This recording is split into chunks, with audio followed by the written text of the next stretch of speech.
ఆగా. మీరు నన్ను ఆపినా నా గుండెల్లో రగిలే మంటను మీరు ఆర్పలేరండి. తప్పుకోండి. ఎందుకే ఆవేశం?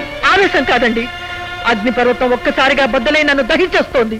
నీ ఆవేశాన్ని తమాయించుకోమంటాను.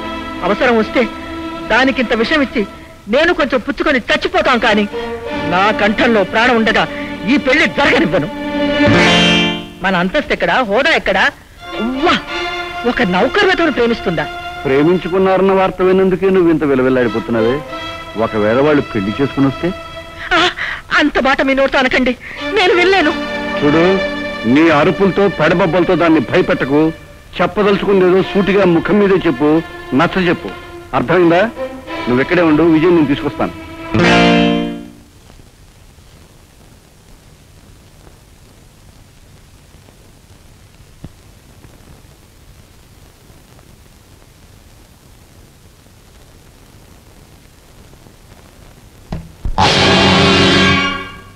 సంకోచిస్తావే? మన ఇంట్లో నౌకరీ చేసేవాడిని ప్రేమించినప్పుడు లేని సిగ్గు భయం నన్ను చూస్తే వచ్చిందా? రా, నువ్వు వస్తావా, నన్ను రమ్మంటావా? మంగ, ఏం చెప్పాను నీకు? నువ్వు వెళ్ళమ్మా.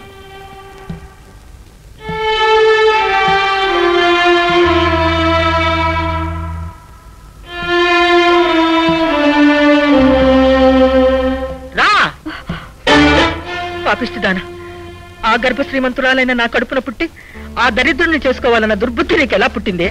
నీ భవిష్యత్తు తలుచుకుంటే నా ఒళ్ళు కంపరమెత్తిపోతోంది. అమ్మా, నా మాట విను, నా బంగారు తల్లివి కదూ. ఆ గోపన్న గాడిని మర్చిపో. అది సాధ్యం కాదు. అంటే నువ్వు వాణ్ణే చేసుకుంటానంటావా? అవునమ్మా, చిన్నప్పటి నుంచి నేనేదడిగినా కాదనేదానివి కాదు. ఈ విషయంలో కూడా కాదనుకో. నీ పట్టుదల వదలవన్నమాట. నీకెలా చెప్పేదే? ఈ స్థితిలో నిన్ను వాడికిచ్చి చేస్తే లోకం ఏమంటుందో తెలుసా? అది డబ్బు గల వాళ్ళ పిల్ల, అక్కడ ఇక్కడ తిరిగి చెడిపోయింది, అందుకని వేరే విధి లేక ఇంట్లో ఉన్న నౌకరికిచ్చి చేశారని కోడెక్కుస్తుంది. ఇది విని నువ్వు భరించగలవా? నేను భరించగలనా? నిందకు భయపడాల్సిన అవసరం లేదమ్మా. నీకు ఆ భయం ఉంటే నా పెళ్లికి తొందర లేదు. జీవితాంతం ఆగమన్నా ఆగుతాను. ఈ జీవితమే కాదే, 1000 జన్మలెత్తినా సరే వాడితో నీకు పెళ్లి జరగదు. నా మాట విని నీ మనసు మార్చుకో. నా మనసు మార్చుకోమని చెప్పడం నీకు ధర్మం కాదమ్మా. నువ్వా నాకు ధర్మాల గురించి చెప్పేది? జీవితం అంటే ఏమిటో నీకంటే నాకు బాగా తెలుసే. ఈనాడు పేపర్లలో ఎన్ని ఘోరాలు చదవటం లేదు. పేదవాళ్లు ధనవంతుల పిల్లలను ప్రేమించినట్టు నటించి పెళ్లి చేసుకుని ఎక్కడికో తీసుకెళ్లి నగలన్నీ దోచుకుని గొంతు పిసికి చంపేస్తున్నారు. తరతరాల నుంచి మీ వంశం ధనవంతుల వంశం. డబ్బులో పుట్టి డబ్బులో పెరిగిన నీకు పేదవాళ్ల గురించి ఏం తెలుసమ్మా? వాళ్ళ దగ్గర డబ్బులున్నంత మాత్రాన పేదవాళ్ళందరూ నీచులనుకోవడం పొరపాటు. వాళ్ళ దగ్గర మణులు మాణిక్యాలు లేకపోవచ్చు, కానీ అంతకన్నా విలువైన మంచితనం, మానవత్వం ఉన్నాయి. అదంతా నీ భ్రమ.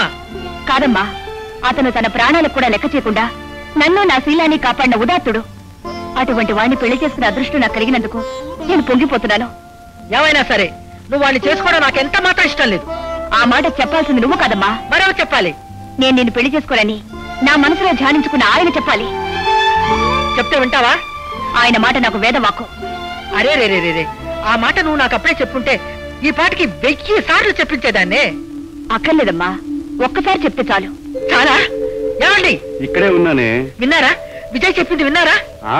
అది చెప్పింది విన్నాను, నువ్వు చెప్పింది విన్నాను.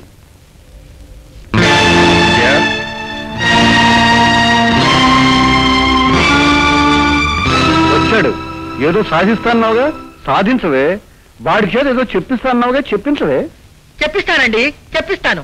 నాతో మాటలు చెప్పడం కదే, వాడి చేత చెప్పించు. వెళ్ళు.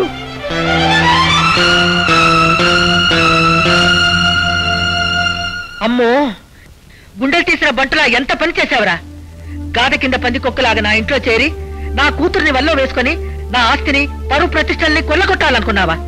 నేను తలుచుకుంటే నిన్నేమైనా చేయగలను. ఏమీ చేయలేవు, అది నాకంటే నీకే బాగా తెలుసు. నోర్మై, ఆస్తిలో, అంతస్తులో, చదువులో ఎటు చూసినా నా కూతురి కాలి గోటికి సరిపోని వాడివి నా ఇంట్లో నౌకరిగా పడి ఉంటే నువ్వు నా కూతురునే పెళ్లి చేసుకున్నావు అనుకున్నావా? అది నా జన్మ హక్కు. అసలు నేనెవరినో తెలుసా? ఒకనాడు మేనకోడలను తన ఇంటి కోడలను చేసుకోవాలని ఎంతో అభిమానంతో, ఆప్యాయతతో నీ నట్టని తడుగుపెట్టి నిన్ను అడిగితే ఐశ్వర్యం ఉందన్న అహంకారంతో మెడబెట్టి బయటికి గెంటావే.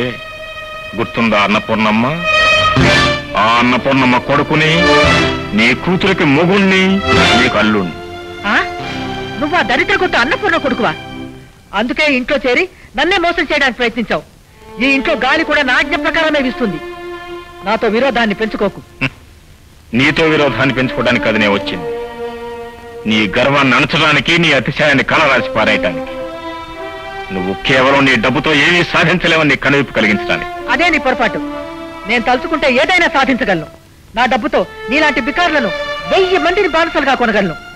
ఉండు, ఇప్పుడే వస్తాను. ఇదిగో డబ్బు 2 లక్షలు. విజయని పిలుస్తాను. విజయ, నేను నిన్ను మర్చిపోయాను, నువ్వు కూడా నన్ను మర్చిపోని నువ్వు చెప్పాలి. దరిద్రులకు డబ్బంటే ఆశ ఎక్కువ. నేను చెప్పినట్టు నువ్వు విజయ్తో చెప్తే ఇంకో 5 లక్షలు ఇస్తాను. సరే, పిలవని చెప్తాను. ఏమండి, ఇప్పటికైనా నా సంగతి తెలిసిందా? వెళ్ళవే, ఏం చెప్తాడో విను. వెళ్ళు.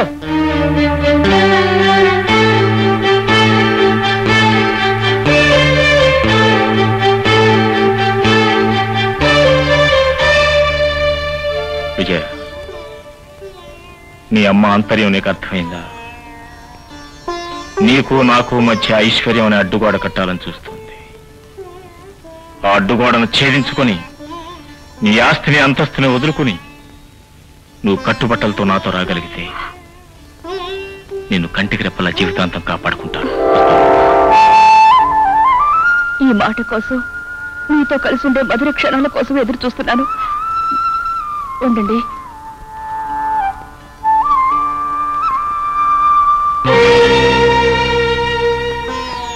వస్తానమ్మా. ఎక్కడికే? ఎంత ఐశ్వర్యవంతుల కడుపున పుట్టినా ఆడపిల్లన్నాక భర్తంటికి వెళ్ళాల్సిందే గాని ఎప్పటికీ పుట్టింట్లోనే ఉండాలనుకోవడం ఆచారం కాదమ్మా. నాన్న, అమ్మ డబ్బును చూపించి మనుషుల్ని కొనాలనుకుంటుంది. డబ్బును తృణప్రాయంగా చూసి జీవితాంతం నా చేయి పట్టుకుని నడవాలనుకునే మనసున్న బావుతో వెళ్ళిపోతున్నా నాన్న. వెళ్ళిరా అమ్మా. ఏమండి, ఎంత కషాయ గుండెండి మీది. కన్న కూతురు ఆ దోసాగిడితో అడవికి పోతుంటే ఆపడం మాని ఆశీర్వదించి సాగరంపుతారా? అవును, అది అద్దాల మేడలో కన్నా కోరుకున్న భర్తతో ఏ చెట్టు నీడనున్నా ఆనందంగా ఉంటుందని నా నమ్మకం. వెళ్ళమ్మా, వెళ్ళిరా.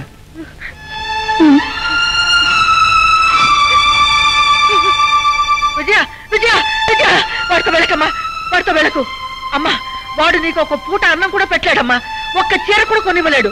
ఈ దౌర్భాగ్యుడితో నువ్వే సుఖపడతావు. అమ్మా, అమ్మ విజయ, నువ్వు వెళ్ళకమ్మా, నా మాట వినమ్మా. అమ్మా, నువ్వు నా భర్తని క్షణక్షణం అవమానిస్తూనే ఉంటావు. అది చూసి నేను భరించలేను. నా భర్త నువ్వు అనుకున్నంత అసమర్థుడు కాదమ్మా. ఒకవేళ నీ మాటే శాపమై తగిలితే, నా భర్త నాకు తిండి పెట్టలేని పరిస్థితి వస్తే మేము గంజి నీళ్లు తాగైనా బతుకుతావు. నేను కట్టుకోవడానికి మరో చీర కొనలేని పరిస్థితి వస్తే నేను జీవితాంతం ఈ చీరతోనే గడుపుతాను. అమ్మా, ఒకవేళ నేను ఈ చీరతోనే చచ్చిపోతే నువ్వు మాత్రం వచ్చి నా శవానికి మరో కొత్త చీర కప్పొద్దమ్మా, కప్పొద్దు. పదండి.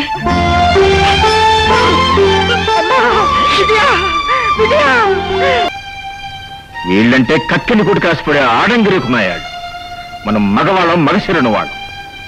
కాయ కష్టం చేసుకుని బతికేవాళ్ళం మనకేంటి? ఇది కాబట్టి ఇంకోటి. వెళ్ళి మీ అత్త చెప్పుకో, మళ్ళీ జన్మలో అభూలు అడుగు పెట్టినని చెప్పు. మావా, వదిలే.